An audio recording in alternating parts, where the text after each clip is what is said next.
This week is the second week of Lent.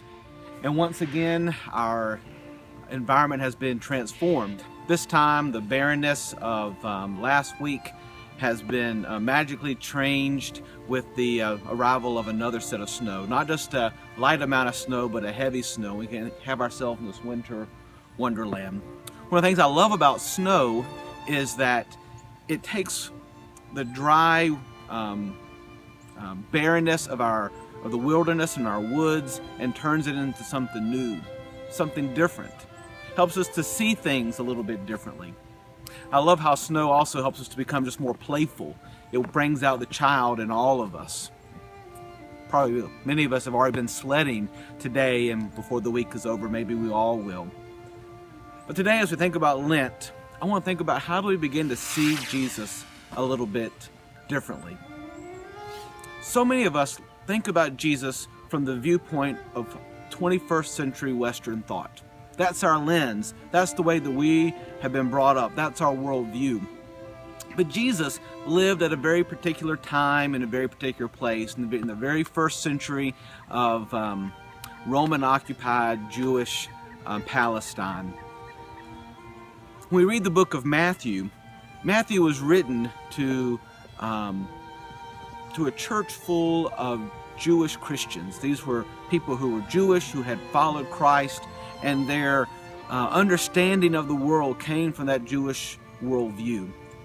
So if we've been reading through Matthew, I want to invite you to begin to read those words about Jesus a little bit differently. To begin to think of them not just about how we view them, but to begin to think about them in the worldview of the people who were living with Jesus during that time. For example, Jesus is often talked about as rabbi, one of the great titles that the New Testament, and especially the Gospels, uses for him. Rabbi is a very distinctive Jewish term. Now, when Jesus was living, it was before of what we have now called as Rabbinic Judaism, but Jesus would have been this person who traveled around to bring the sage advice to different synagogues. Jesus would have grown up in his local synagogue in Nazareth, where he would have learned to read and to write in Hebrew and to study the scriptures. As he was doing that, he became this great teacher to begin to help those around him in his Jewish world, in the Jewish Galilee, to begin to understand God in a new and different kind of way. But the worldview that they all started with was this Jewish worldview. So this week I want to invite you to read the book of Matthew, and I want you to begin to think about it from a Jewish point of view, to begin to see what is Jesus living like in this community. When he sits and teaches there at the Sermon on the Mount, what is that? How do the people who are listening to him in this Jewish world understand him? And what does that teach me about who Jesus is and about who I can be? Second, I want to invite you to begin to allow Jesus to begin to move inside of you in a little bit different way as well.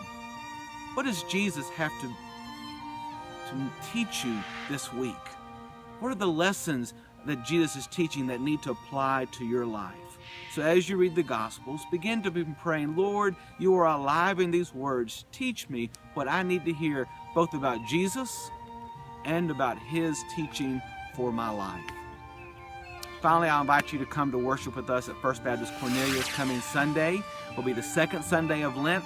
We're going to have a Messianic Jewish feel to the worship service and in the music. And there'll be a wonderful folk dance that will be happening. And I'll be preaching on this title of Jesus as Rabbi. There'll be a lot more information than what we talked about today, but I hope you'll come and join us. I hope that your Lent is going well. Hope before the week is out, you'll get a chance to enjoy more snow, do a little bit of sledding, and I hope you don't break any arms, and I hope to see you on Sunday morning. If not with us, worshiping somewhere in the name of Jesus. Thanks, and God bless.